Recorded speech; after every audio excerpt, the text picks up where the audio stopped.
This is football. I'm Kevin Clark. Guys, Booger McFarland is here. He's electric. He's absolutely electric. You know him from NFL Primetime. You know him from every single ESPN NFL show. He's never been on this show. He was phenomenal on the Ravens' problems, on the Bucs, on Daniel Jones and the Colts, and then some great stories. As badass as John Lynch. Yeah, early 2000s Bucs. A little nostalgia there. As a reminder, 5-star reviews help us help everybody. This is Football is presented by ESPN Bet Sportsbook. Download the app today. 21 plus. Gambling problem? Call 1-800-GAMBLER. All right, Booger McFarland is here.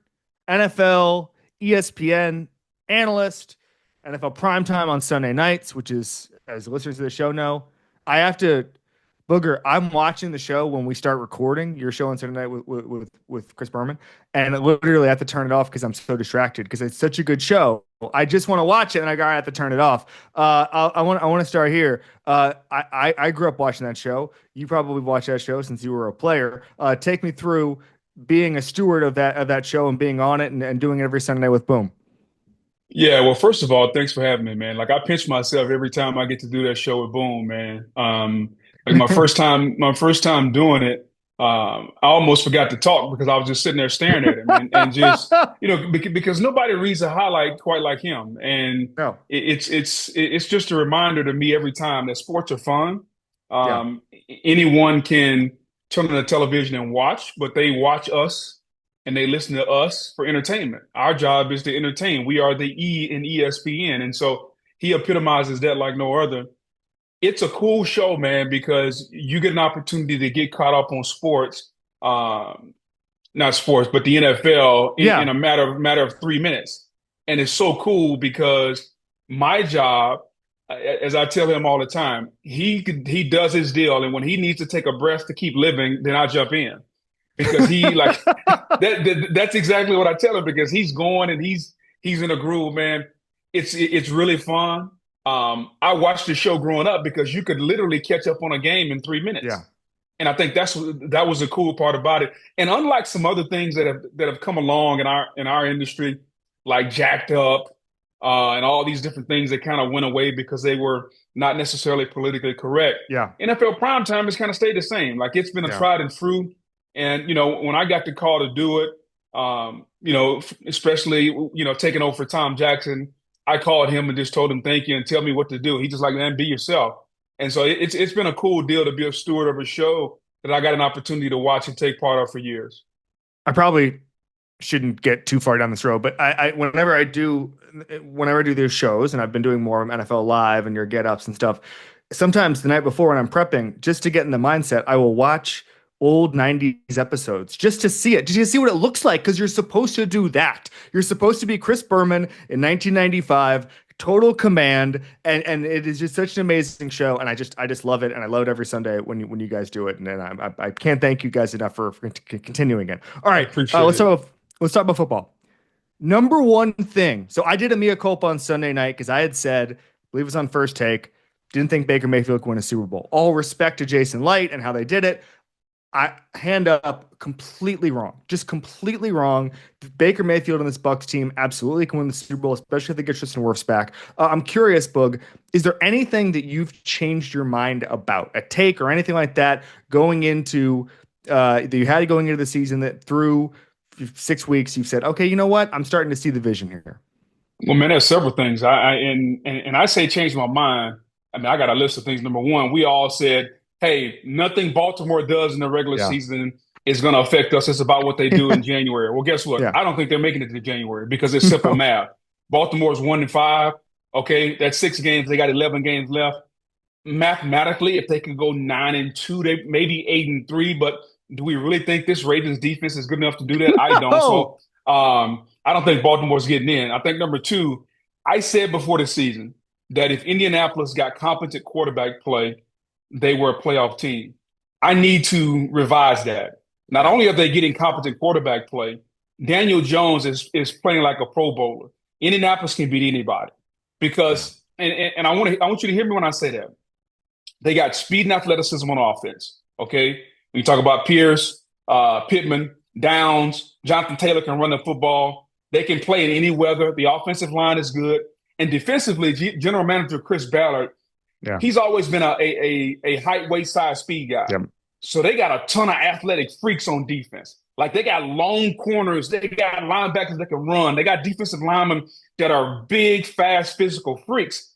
And those guys are getting an opportunity to show that now with a lead. And so I'm a firm believer. They can beat anybody on their side of the bracket. I think that's number two. Thirdly, I said before the season, I thought the Bucs were the best team in the South.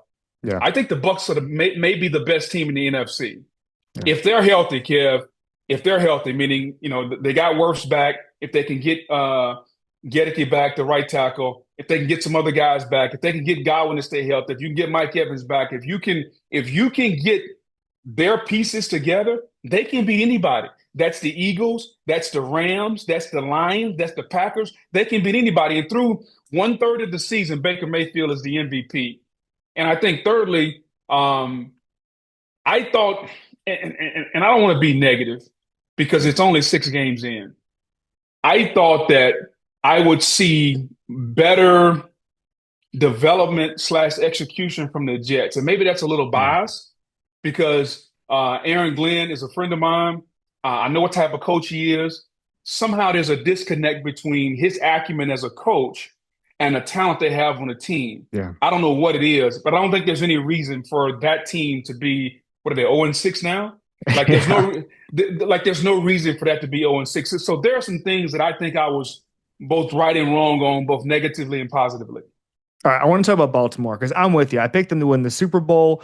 I also said, and I talked about with John Harbaugh on this show 3 months ago. We sat down and we're talking about I saw that, by the way. You were actually at the facility, right? Yeah. And what we talked about was not taking the season for granted because everybody's focused on January. Because obviously, if you focus too much on January, you neglect September and October and November. The defense felt like they neglected September and October. This is unbelievable so far. Then Lamar gets hurt, and you mentioned people keep saying, "Oh, if they run the table or they go 9-2." Have you guys watched this team? I mean, like, leaving aside the injuries, it just seems like there's communication errors and personnel errors and all over the place. As someone who's done it, as someone who's played high-level defense, what's been wrong with the Baltimore Ravens, especially on the defensive side? The biggest issue is their pass defense is not good. And pass defense is always a combination of pass rush and pass coverage. It doesn't necessarily mean you need to get a ton of sacks, although sacks help. Pressure is more important, I think, than sacks. Like you can have a guy who has 15 sacks, and everybody says, man, he had a great year. It's kind of like when Deron Bland had, 7 picks and took 5 of them for touchdown. Man, he's the best corner in football. Let's be careful. Like, let's go back and watch the tape. He's not the best corner in football. He just had a good year, and he got a lot of picks. Well, they don't have consistent pressure. Yeah. And so, therefore, their defensive backs aren't good enough. They tried to shore that up with Jair Alexander. He's a shell of himself. Humphrey's better in the slot. You put him outside, he doesn't fit outside anymore. He's a great slot guy, but he doesn't quite fit outside. They've been trying to figure out exactly where Kyle Hamilton needs to go. At the end of last year, they kind of moved him as that chess piece where from a safety standpoint, and the defense got better. This year, they don't, like, all the pieces just aren't fitting together. Madubuike gets hurt. They trade away Oweh. Van Noy's been hurt. Like, there's really no pass defense. And when you can't cover anybody in a league that's a passing league now, you're going to be in trouble. Offensively, man, like, you got to hang your hat on running the football. And Derrick Henry had his best game of the season, I thought, or since the opener. He had 124 this past week. Mm-hmm. I think in order for this team to start playing better, Lamar's got to run the football more, because I don't know if Zay Flowers is great. Outside of that, it's a tight end centric team.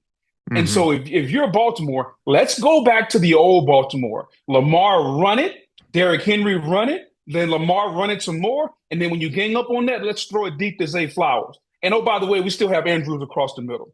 Let's make people physically not want to play us. That does 2 things. Number one, I think it establishes your identity, of which we already know. Number 2, keeps the defense off the field. Okay, ball control, keeps that defense off the field. So I think, like, in a short list, those are the issues and kind of how I would fix them. Yeah, no, it's a great list. The Bucs, you mentioned them, might be the best team in the NFC.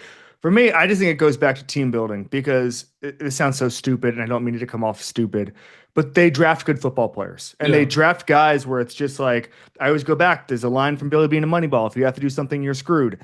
The Bucs live by best player available. Nobody was going into this draft and saying they have to get a receiver. We're so worried about their receiver room, but they went out and they said, "Hey, the most decorated wide receiver in the history of Ohio State, which by the way is a wide receiver factory, is available. We're going to go ahead and take him, and he's going to be a Right. stud year one." Explain to me. You're in Tampa. You see it. You played there. You know this organization very well. Explain to me why the Bucs are as good as they are. I think they've stockpiled a lot of good players. I think Jason Light and his staff have done a phenomenal job, and they truly take the best player available. Some people say it, but if they need a quarterback and there's a quarterback probably somewhat available, they're going to take the quarterback. But they Yeah. truly live by best player available. And, what happens is when you do that, everybody looks at it as a surplus at a certain position. When they drafted Emeka Booker, everybody said, "Man, they don't need another wideout. You got Yeah. McMillan, you got Godwin, you got Yeah. Evans. Why you need another wideout?" Well, you draft a wideout because of what Egg Booker can do and what he's done so far Right. in the National Football League. I think that's number one. Number two, they understand where to draft. The offensive Yeah. line is a top three offensive line in football when they're healthy, and they're not three. Okay, the offensive line quality as it's kept is the catalyst to that team. Um, Mike Evans is a Hall of Famer, and he doesn't have an ego. Yeah. Okay, because he can easily acquiesce and see the quote unquote number one spot to Godwin if he's rolling, or to the rookie when he's rolling. And then I think here's something no one talks about. Todd Bowles is a great culture builder. Hmm. And I live here in Tampa, and here's what I can tell you beyond a shadow of a doubt. They got the right quarterback in there. Baker Mayfield, he's not the type of guy that says, "You know what?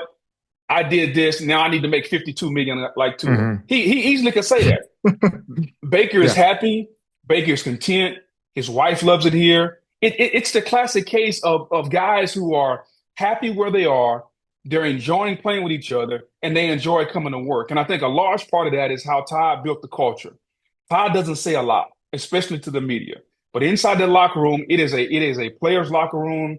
It is hardworking. It is a culture that it is a young team that has just enough veterans in Baker and Wirfs and Mike Evans and Lavonte David, guys that have been Mm-hmm. around Winfield. They got just enough veterans to help the young guys go around. And so if they can stay healthy, man, I'm truly hoping they can, because they get in the tournament. You're gonna have teams that are gonna come to Tampa in January, and it's gonna be 80 to 85 degrees in January. And when you get those teams from up north and out west to come down, man, Mm-hmm. it's a different animal playing here, not only in September but also in January. So, hats off to Todd Bowles, Jason Light, and his staff. Outstanding culture, outstanding roster, and they do it. It's no secret, man. It's best player Yeah. available. It's treat them like men. It's hard work, and I get a chance to see it firsthand. You mentioned Baker and how he's on a 3-year, $100 million contract, which somehow has become a bargain. Yeah, I'd take that deal. But for me, it's a quarterback journey that's incredible. Kevin O'Connell talks about it all the time. But the quarterback journey, so many of these guys, Boog, I think they don't face any adversity. Like these yeah. quarterbacks, they're 5 stars. Then they go to college, and everybody kisses their ass. And again, that's not a bad thing. It's best most premium position in sports. And then they get to their first overall pick, and then boom, that's where they face adversity. Baker had a different journey. Transfer in college, he faces mortality with football mortality with the Panthers and the Rams, and he's running routes as a receiver Yeah. just a couple years ago. It just feels like you almost is almost a unicorn in this era where it's like he's a guy who can play, but he's also gone through quarterback hell. Kev, he is mentally tough. Yeah. And I think it's one of the common things that we don't see a lot in our quarterbacks.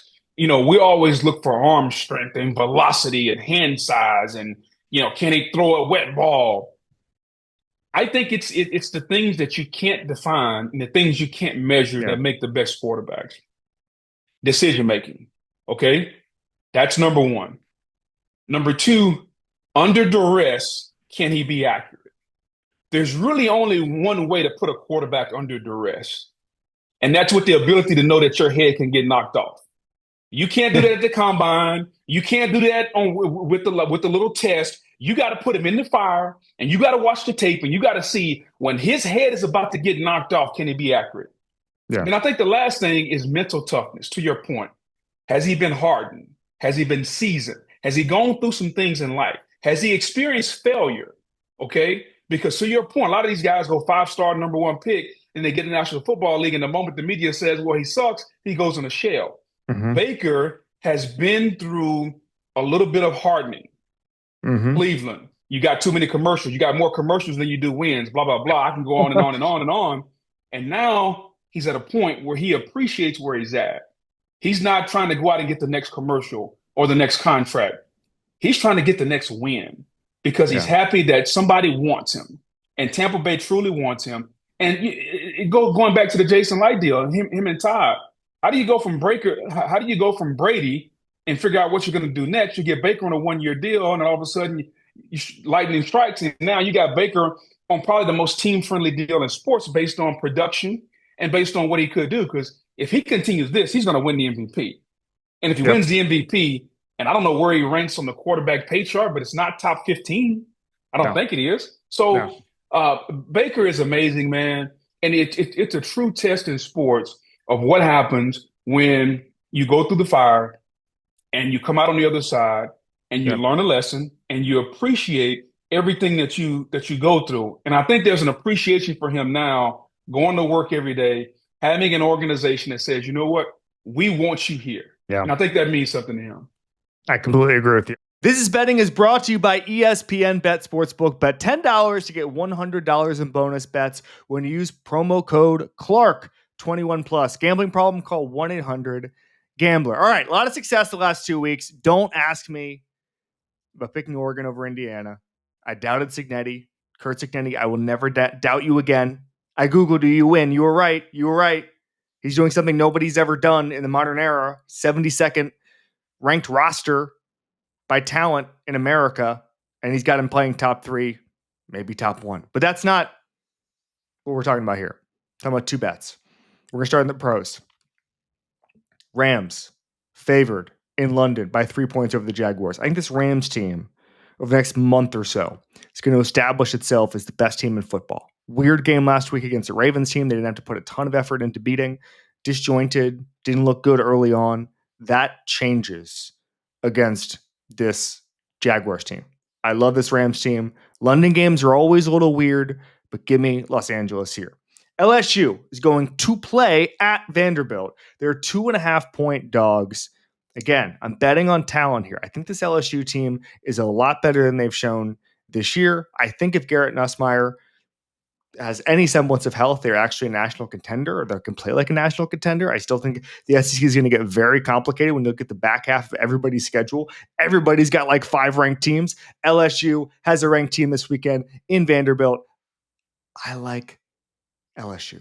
I know you can nitpick with Brian Kelly and the way that Nussmeier's looked when he's hurt and whether or not Nussmeier needs surgery and all of this stuff. And the whole thing has been very strange over the past couple months. The strangeness ends Saturday.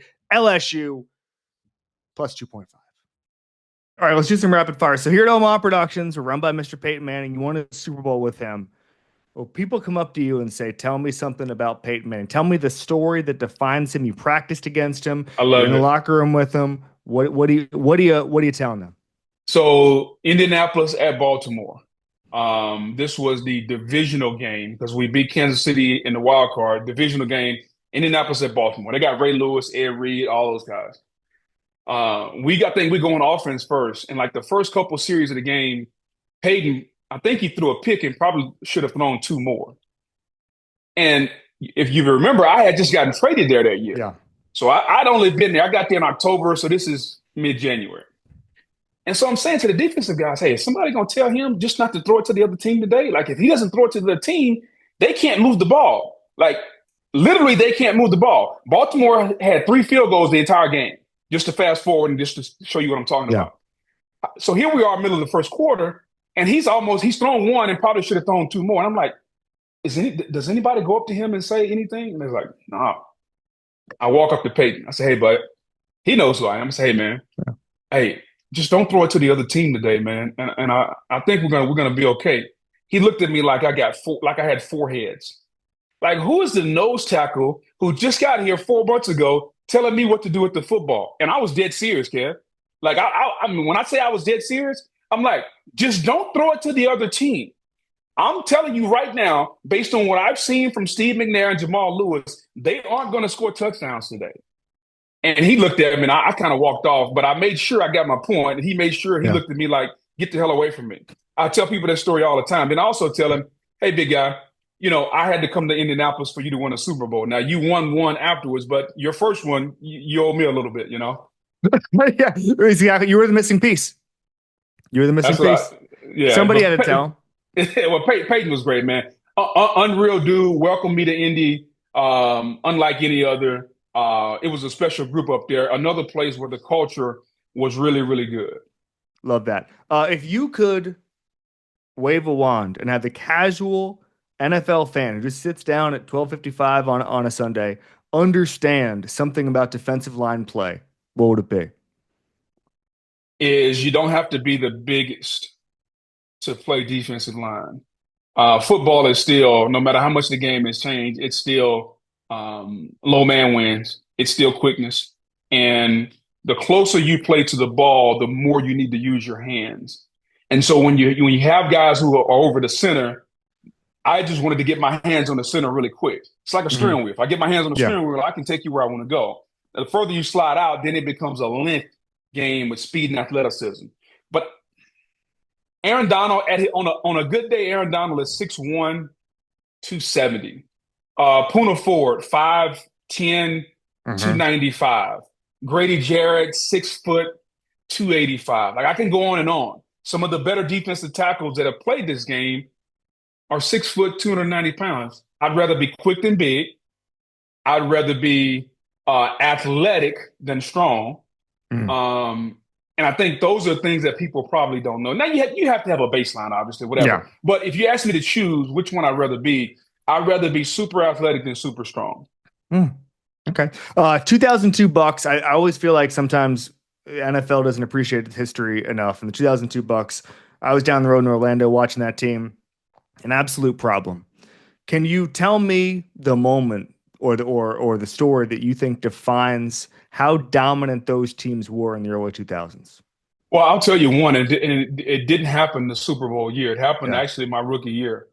I knew I was at a special defense the very first game. Rookie year. I'm super excited. I wasn't a starter. I was on the bench, so I got a chance to play a little bit and then get back on the bench. We played the New York Giants.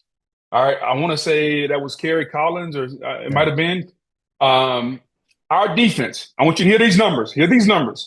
For 60 minutes, we gave up 4 first downs, 108 yards total offense, and 4 first downs, and we lost the game. Oh, no. That tells you how good this defense was and how much we were screaming for an offense. And the fact that when we got John Gruden a couple years later, we won the Super Bowl. Trent Dilfer threw 3 picks. It was one guy ran back for a touchdown. Christian Peter had a sack fumble for a touchdown. And then Trent threw another pick that set up a field goal. We lost 17-14. We gave up 4 first downs and 108 yards total offense. Let that sink in. Now, conversely, if you want to understand what that looks like, we all watched the New York Jets play this past weekend in London. I want to say the Jets had more offense than we gave up. And we saw what that looked like, just to put that in a picture that we can remember. All right, so we do something on here called Badasses. The Badass Wall is behind us. And it's the most badass person you ever played with. It's probably from those Bucs teams. It's probably a guy who and I always say, like, the meanest, the toughest, the guy who played through injury, the guy who, the way I always define when people ask is, alien comes down and says, take him to a football player. Who are you taking him to that you played with, Boog? Wow. Man, John Lynch was probably the toughest guy that I played with. Like, he was, man, he didn't care anything about his body. And he was the original guy. If you think about this, Think about when this defense got implemented, and everybody often says now, let's put 8 in the box, put 8 in the box. Well, John was the quintessential 8th guy in the box. Yeah. Okay, we played cover 2, a lot of Tampa 2, but when we wanted to go 8 in the box, John essentially became a linebacker, and he couldn't have played in today's game because he'd have got targeting and suspended every week because of how he played. But yeah, he was probably the most badass dude I've ever been around, man, just because of how recklessly he played with his body. And he really he didn't care about it, man. Like it was his style. And quite frankly, I would have played that way too because he never got hurt. No, he's unbelievable. He's unbelievable. I also think, I always think this. He's the guy that tackled Drew Brees, that tore Drew Brees' labrum, and if that I still think that is the most impactful play in sports history, because it sent Nick Saban back to college. Like, I always think about that now that he runs the Niners and all that stuff, the butterfly effect from that. But John Lynch is a badass. I completely agree. All right, Booger McFarland, thank you so much, buddy. We'll see you soon. Anytime. Appreciate it, Kev.